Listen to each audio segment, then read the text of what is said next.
for Lyme disease.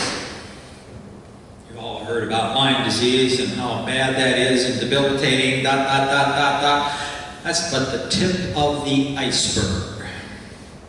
Told you it's going to be a lot of fun. 25% under positive.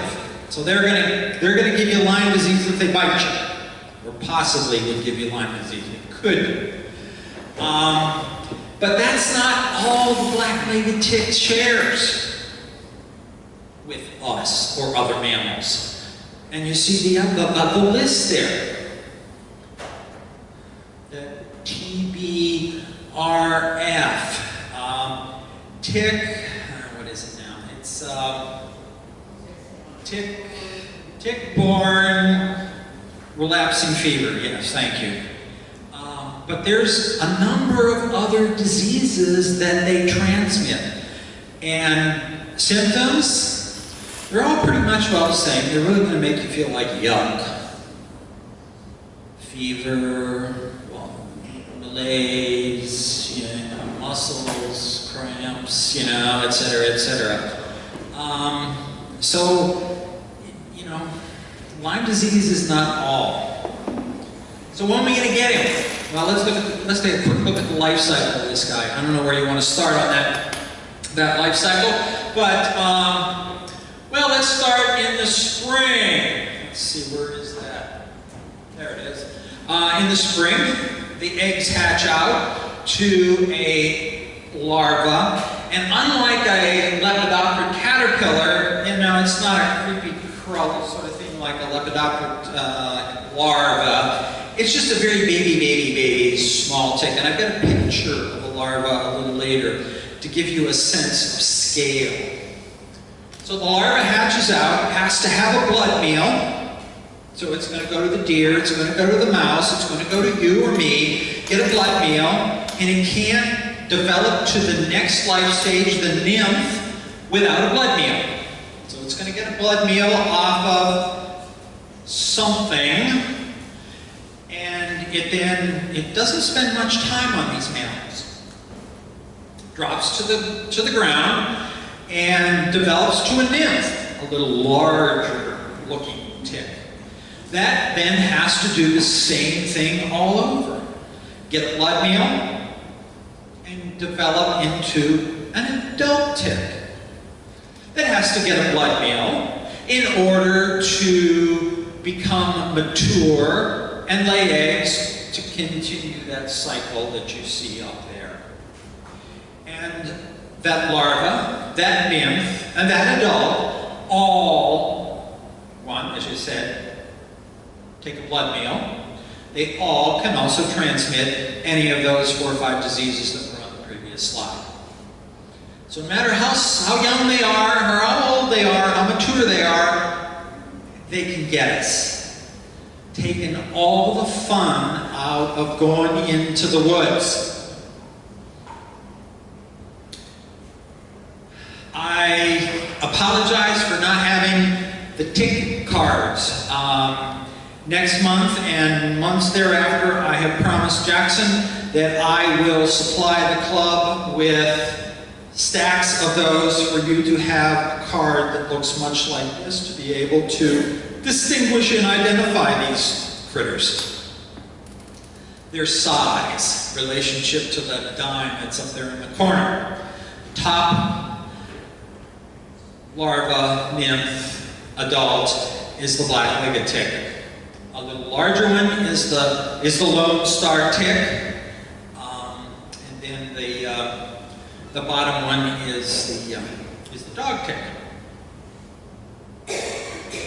So, the American dog tick, also called the wood tick, Rocky Mountain spotted fever, as well as the lone star tick, transmitting that.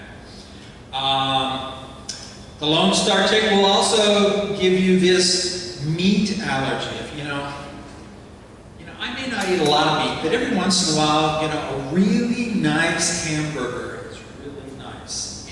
Now, if you were somewhat sadistic to your friend who really enjoyed a nice juicy steak or something like that, You get them bit by a positive Lone Star, and they will become a vegetarian. Because you will get that meat allergy, and you can't eat meat anymore. You're a vegetarian for the rest of your life. We'd never be like that, would we? A couple of diseases for the American dog tick and the Lone Star also listed up here. And then that new tick that's down there in Westchester now called a cattle tick or a bush tick, also the Asian longhorn tick, depending on who you're talking to as far as its common name. We're not quite sure yet because it's relatively new import to North America. We are so blessed in New York to be the epicenter of that. Virus transmission, we're not quite sure if it's a flavivirus, but maybe it is, maybe it isn't. We're still not quite sure. There's some visual. They are approximately in size with one another, size relationship one with the other. The Lone Star, the American dog tick, a much larger tick. The longhorn tick, about the same size as the American dog, maybe a little larger, but the black-legged is smaller than all of them, relatively. Where are we going to find them? Well, if you're out and about, so are they. Woodlands, scrubland, grassland. If you're out there in Mendon Ponds Park on those trails that are really wide, where the brush is really far out and away from where you're walking, you're probably pretty safe. And they like the brushy stuff. Leaf litter, my colleague in the office was actually cleaning out a leaf litter from a shrub. And in one afternoon, because she was right in her backyard, in one afternoon she picked up 4 larvae of black-legged ticks on her body. Shame on her for not getting some protection. But she did give me a great photograph. That's the photo you're going to see in a minute or so. Their habit, the way they find the mouse, find the deer, find yours, is that last word there, questing. Their habit is at temperatures over 40 degrees. Gosh, that's kind of chilly. You're going to have a sweater on when you're out hiking, maybe even a light jacket. 40 degrees, they can be out questing. Questing is that they take their back hind legs, the pair in the back, after they climb up on the dead grass blade or the dead forb.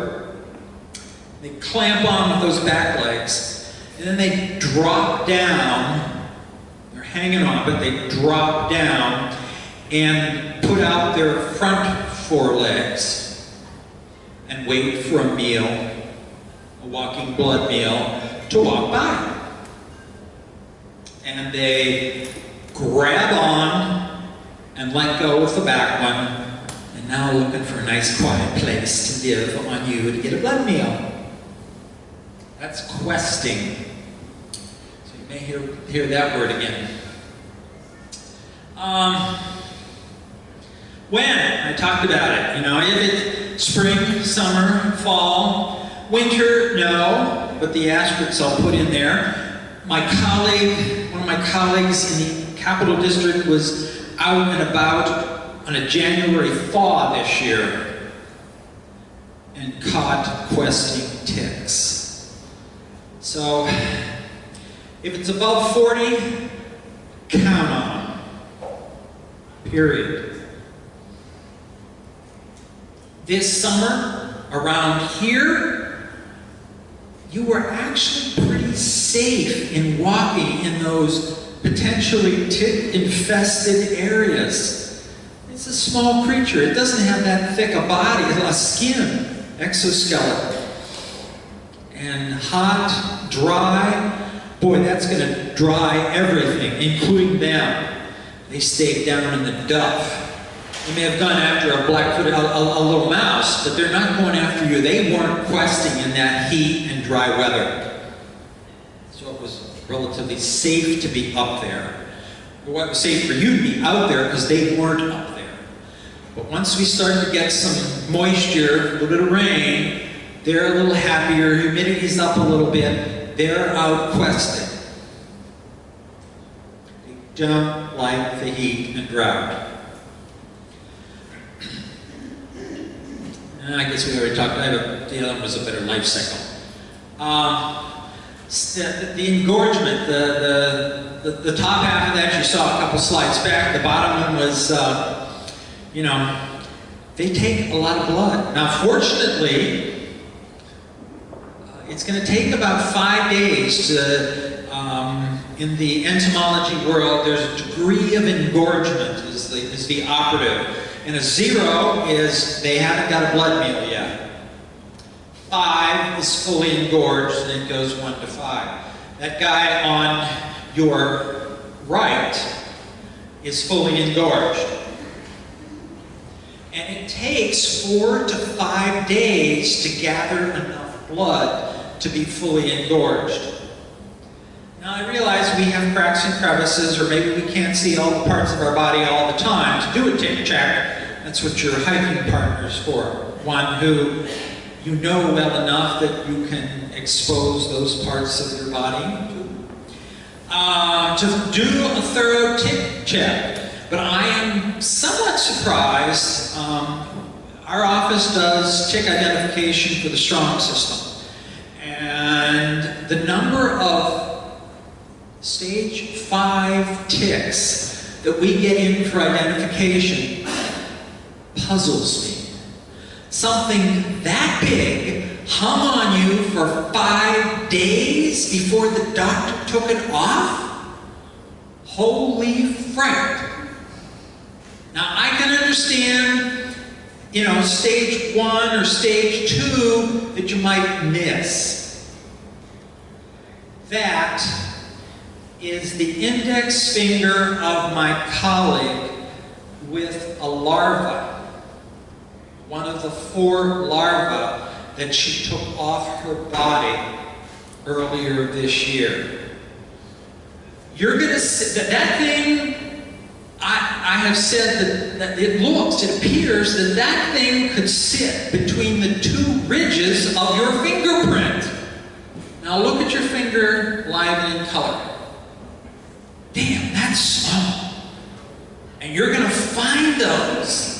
She found them, so I guess you and I could find them too, but golly, they're small.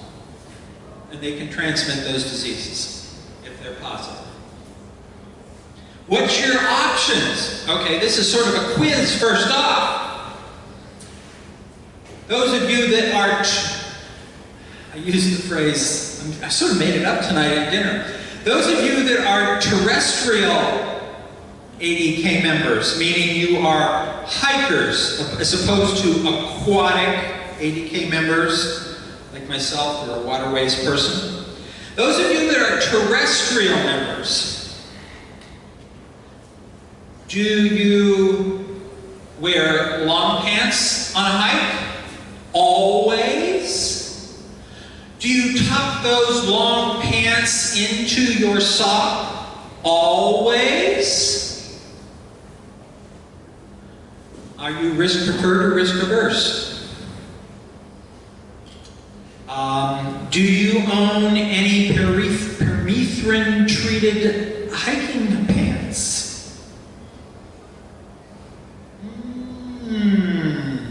I mentioned to the board over dinner, I think it would be advisable that those hiking leaders, in addition to whatever spiel they give while you sign your name on the board, you know, the clipboard before starting to hike, that they give you a TikTok. Give me a TikTok to remind me, long pants, tuck them in, maybe you want to consider permethrin treated clothing. You probably, I would encourage you to put some sort of an insect repellent on your pants or your skin. You can, in a sense, pick your poison. I mean, that's what they are. DEET. Oh gosh, that just gets people, because It's not the friendliest to our bodies. It's not a quote-unquote safe pesticide. And that's why today you can't buy more than 30%. Dirty little secret, I bought my bottle of DEET back many, many decades ago from REI. It's a 2-ounce bottle. There's somewhere around just under an ounce in that bottle left. It is 100% DEET. Can't get that anymore. And I probably risk prefer because I still use it. So if you don't like DEET, picaridin is as effective as DEET. And many would say it's safer for us. You know, if you're not happy with either one of those, then that eucalyptus oil material is as effective for about an hour or two. So every other hour or every hour you're going to have to slather up again with a eucalyptus oil, which, you know, certainly is probably a lot, quote, safer than the DEET or the picaridin. That's the short and sweet, the fun games about ticks, and I'm going to move on to topic 2, unless you have questions about ticks. Oh, and that picture is ice out on a long lake. And the phrase of that, the white stuff on the peaks, the Alaskans call that termination dust. If it comes in the fall, it's the termination of summer. In that picture, termination dust, it's the end of winter. The snow is only going to be on the upper parts, the peaks. There were a couple questions. There was one there. Rather than putting your pants in the socks of gators that are then coated with... Gators are a good option. Forgot to mention that. Yes, yes. Are there any natural predators for ticks? There are, and we seem to have a pretty good balance of prey and predators. So we have plenty of ticks that are harmful to us, as well as enough ticks out there that can be preyed upon by mites that do prey upon them, but in no way a number to get rid of the problem, as it were. And there was at least one down here in the front.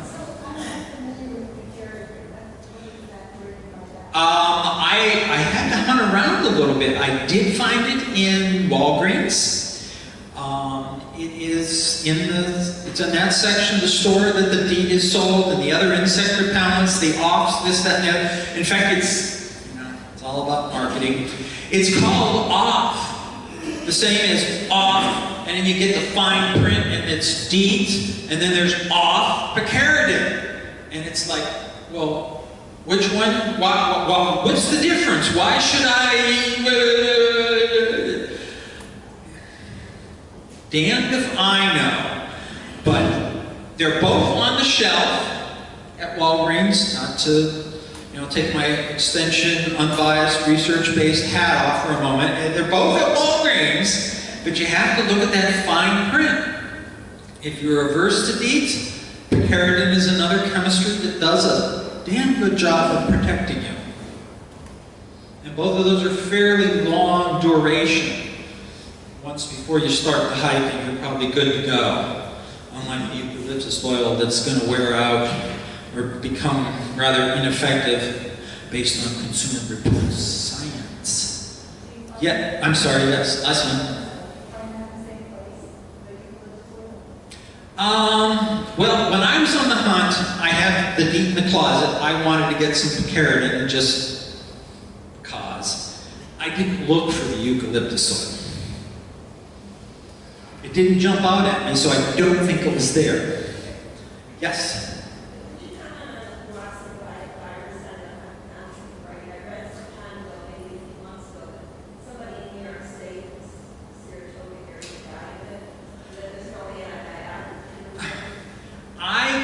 Comment much about it more than, well, I'll repeat. She was asking if I could comment a little bit more about the guava virus. I don't know. I know virtually zip about it, other than it is a virus, tick transmitted, can cause fever, joint pains, aches and pains, etc. And it's, gosh, that just sounds like Lyme disease. I apologize for that. I don't know anything about it. As a horticulturist and invasive species sort of guy, I know what I'm up against with that laundry list, and I'm going to do my darndest to not meet that laundry list in any way, shape, or form. My apologies. Any other parting shots before we move on to topic 2? Yes? What is your sense of why the ticks are showing up in the northern Adirondacks? There's mice up there. There's mice up there. There's moose up there. There's deer up there. They're going to get a blood meal, and they're looking anywhere they can get a blood meal. And they're surviving in a cold winter. Amen. In a sense, I suppose if you were hiking up in along the north coast, Baffin Island or whatever, you probably don't have to worry about ticks up there. But, you know, ticks in interior Alaska, and it gets colder than you know what up there. And they got ticks, they got Lyme disease. So the Adirondacks can't hold a candle to interior Alaska related to cold, in my opinion. Been in both. When was your comment about 100% deep? Were you saying it's what you still? I don't know where you can find it. Well, I've got a 90 plus that I bought in the other place a few years back. I'm not afraid to use it. When I use it, I am usually treating my clothing because I'm, you know, the science says that you shouldn't put this stuff on your body. So I'm gonna put it on my pant leg and, you know, use that to scare them off, and use something that's not quite so toxic to you and I if I'm going to actually put it on my arms. Yes.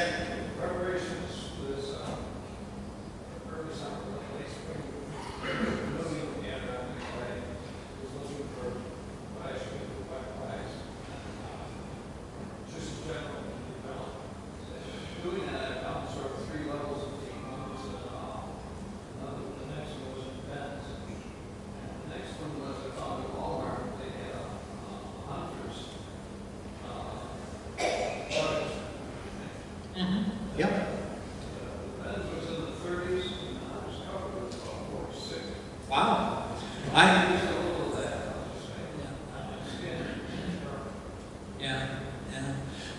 I have not seen in the marketplace anything over 30%, so I find that interesting. And so, you know, based on what the science has told us, one thing the science has told us is that 15% is as effective as, I think they were checking with mosquitoes. 15% is as effective repelling mosquitoes as 30%. So why do you want to expose yourself to something that's even, quote, hotter? Maybe not. Maybe not. So, I mean, bigger, better, stronger is not necessarily better. Now, that may not be that may now hold true for tricks. I don't know. I don't know. Parting shots from you folks? Okay, topic 2. Get out of the Adirondacks there. And look at worms. Are they our friends? Well, we always thought so. I mean, they aerate the soil. They help break down organic matter. So we didn't have the worm. Well, the worms get all the credit. The real breakdown of that organic matter is the bacteria and fungi that are in the gut of the worms. And that poor bacteria and fungi don't get any credit for all that. It's the worm that gets all the credit. Poor bacteria. No credit, no respect. But that's what they do. That sounds really great. we have a, I have to put it in quotes, new worm in the neighborhood. And I say new because he's first reported in the literature, or they, because you notice there are 2 genus, and how many did I have? I didn't put the count up on there. But there are 6 or 7 species in those 2 genus that are lumped into Asian worm. Because to you and I, average Joe out there looking, they're identical. You know, I can't tell them apart. You have to start getting a microscope to look at the cilia on the joints that help them move, or do DNA analysis. They all do the same damage. I don't give a rip which one it is. But those guys are reported in the literature as being in North America in the late 1880s, in the southern Appalachia, which to my thinking is Georgia, Alabama, Tennessee, maybe Kentucky. And now that it seems it's on the radar of a number of researchers in Minnesota, Wisconsin, Michigan, New York, Ohio, New Hampshire, Maine. I think I've got most of the people that are doing that work.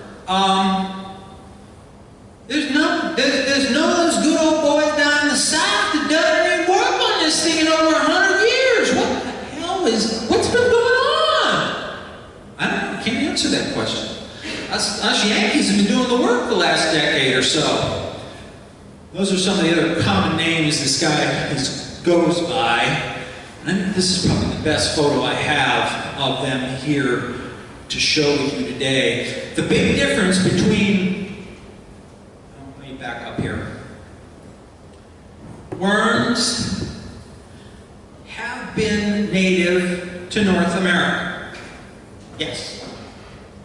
The Ice Age, about 10,000 years ago, give or take a couple of centuries, wiped out almost every, if Jackson is paying close attention at dinner tonight, he remembers that I gave an exception. But for all intents and purposes, all the worms, wherever the ice layer sat, were wiped out. Gone. Now, down there along the Gulf Coast, and where the ice didn't cover, North American worms stayed. One exception I mentioned at dinner is that there are a couple places in North America that were covered by ice where researchers just recently, in the last 5 plus or minus years, have found North American native worms that lived through that ice age. One of those is right down the road at the Engorgement swamp. Piece of trivia has nothing to do with Asian worms.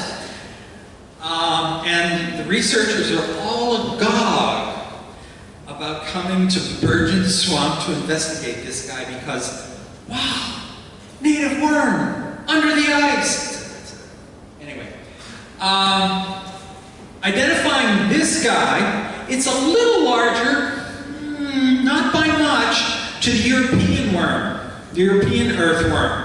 Its name? The colonists brought it over. Because our forests that evolved after the ice receded over the last 10,000 years, that forest and its whole ecosystem evolved without any worms present. None.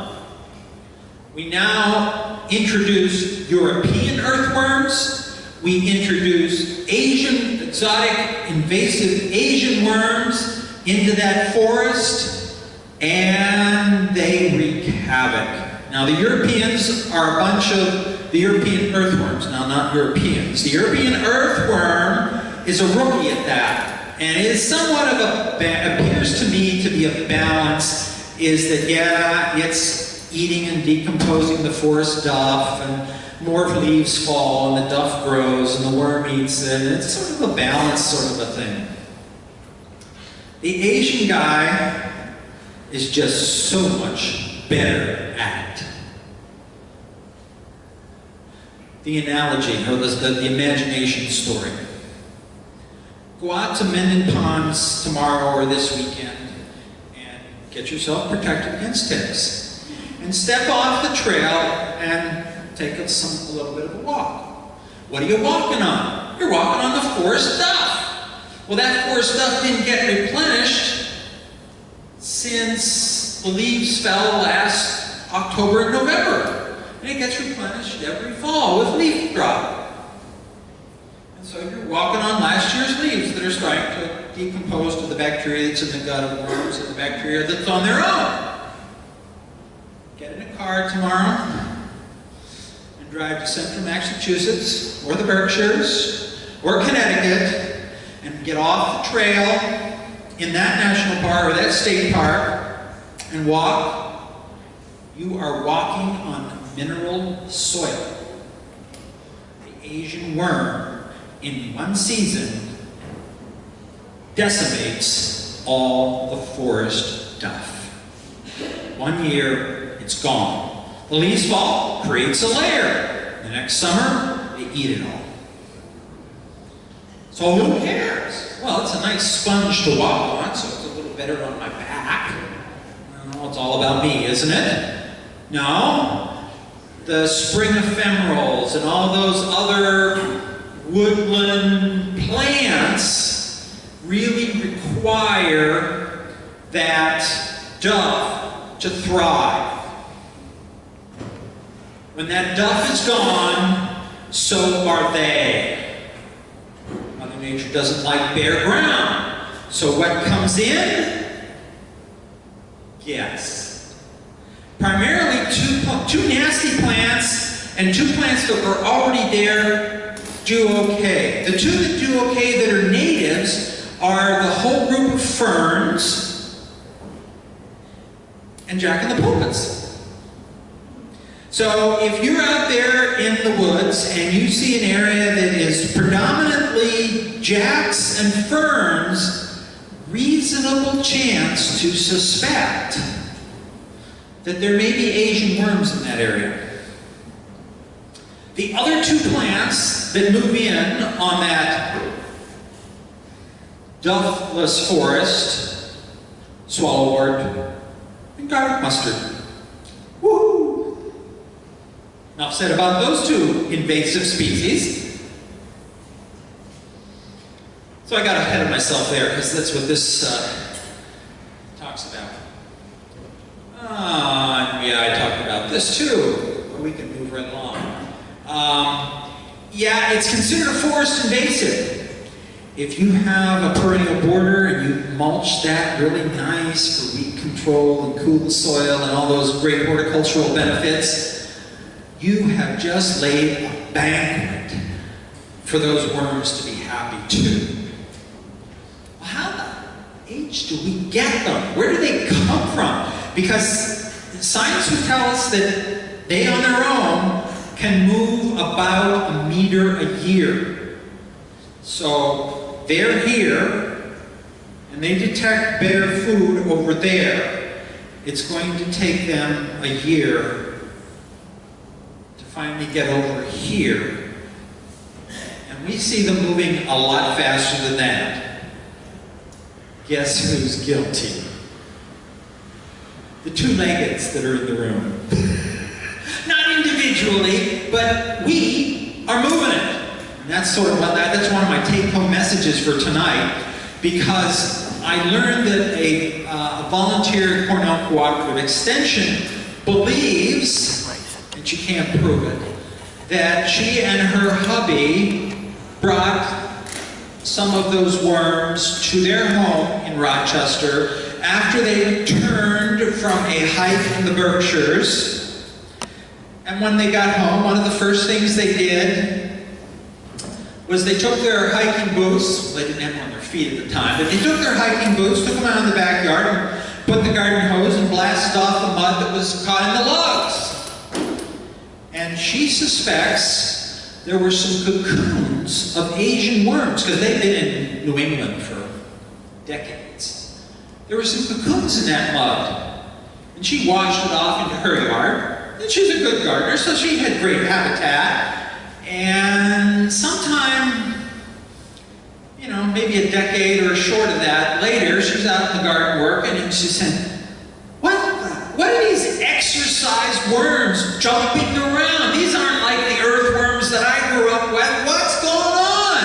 And what she saw, I didn't describe that before I moved on. We're going to go back a couple of slides. What she saw was this guy, the classic identification. European earthworms, that collar, that's the sexual organ of an earthworm.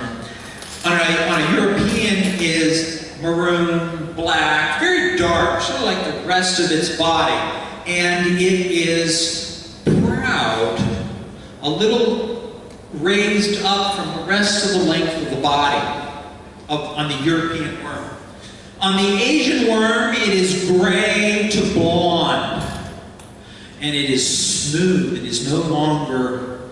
So if you see worms that have themselves a white collar, you're looking at the Asian worm. The other interesting thing about it, you know, in their exercise is the European moves much like Lepidoptera caterpillar. Stretch, compress, stretch, compress, stretch, compress. The Asian worm moves, that's why it gets its name, like a snake. Sideways, while it wiggles. It does some of this once in a while. I've watched a lot of worms in my research this year. But it has, the Europeans don't move sideways in a snake-like manner. That's why it's called a snake worm. Our lugs, our boot lugs will do it. They'll move it. Tires, tools, compost. Ain't pretty.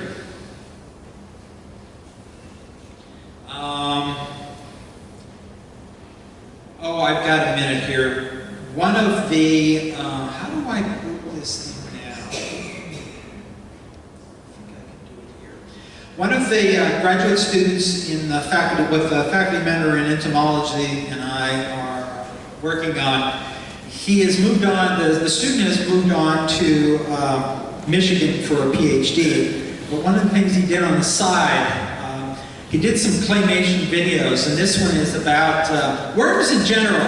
I will narrate it. He's got some great words on it, but I mean it's the environment of the forest or whatever, and there's well, maybe a European since it's got a blonde collar. It's up and down, and it's taking duff from the soil surface and taking it down and eating it, and its castings or manure, those little black pellets. And we've got the nice spring ephemerals out there. We got a layer of duff in the forest, and the worms of the Europeans are in, you know, mutual enjoyment of that. The Europeans are bringing some of that down there, opening up pore spaces, and water can penetrate, and all that sort of thing. But the Asian ones are starting to thin that duff. And that stresses out the ephemerals, and they die, and we're left with garlic mustard and swallow-wort. They'll thin turf grass by munching on the roots, and so golf courses along the edge of the rough and that sort of stuff is a pretty good habitat for these guys. You know, European earthworms are a problem with golfers. The Asian doesn't create casting things like that, but the Europeans do, and the golfers just hate to see their ball go awry. The Asian worm, unlike the European, does not overwinter in its adult. By Christmas, it's dead. It has laid cocoons, which has 2 eggs in it, and they're not much bigger than the dot at the end of the sentence on a piece of printed paper. And they're about the same color as the soil. Good luck in finding cocoons. I mentioned that you know, minus 40 for that cocoon, no problem. Their impact, they are degrading the organic matter. Their manure excretes a calcium carbonate, which will raise the pH. This area, maybe in the Adirondacks you'd be able to notice it because it's an acid soil up there, but around here we've got an alkaline soil anyway, so I'm not sure we're going to see a problem with that. And then, you know, in addition to mustard and we've got swallow-wort, barberry, stiltgrass, those invasives just move in. Talked about the jacks and the ferns. The easiest way to look for them, about 1/3 of a cup of dry mustard, suspended in a gallon of water, and dump it on the ground. Insects don't seem to be bothered by it. Worms, European, Asian, or otherwise, just hate to be burned by that mustard, and they will come up. You don't have to go digging for these guys. There's no quarantine. They are prohibited from movement. Who's going to move them? Well, fishermen might move them, except they are terrible bait. They break as soon as the hook penetrates them. You can't keep them on a hook. We have no pesticides for worms. Start clean, stay clean, keep your boots clean. You want to learn more? There are some fact sheets on the web. I would suggest starting with search engine keywords of Cornell and Asian worms. Boom. They are reportable on New York State's IMAP invasive. And I had been promised by the publisher of Upstate Gardener's Journal to have copies of that dropped off today at the Eisenhart. We didn't seem to find them, but I have an article in the current issue. And in the few moments that I have left, I will take any questions or comments, and the backdrop on that is my recently completed Adirondack getaway. Yes?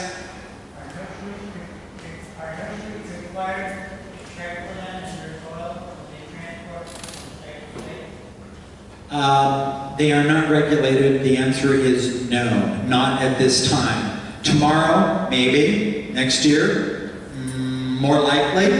But right now, no. No regulation. It's our good intentions. We want to minimize the movement, whether that we are individuals or whether we are businesses that may be selling compost or plant material with them. I think because of where I live in Rochester, on a very, very sandy soil, call it a beach. I don't think there are any Asian worms native in my neck of the woods, because the soil is very inhospitable.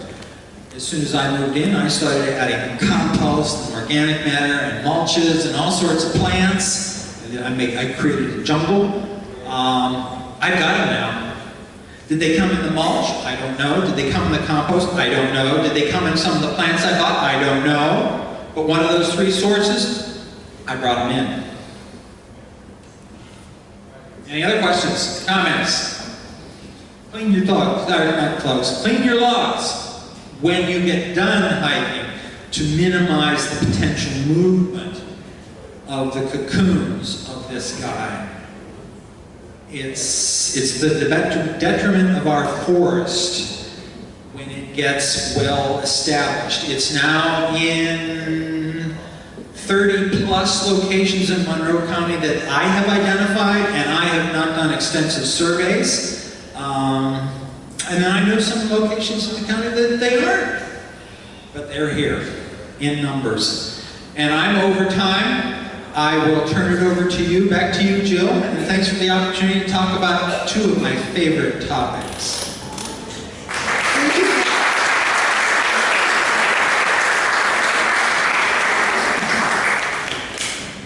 You can have a quick minute if you'd like to take a quick break.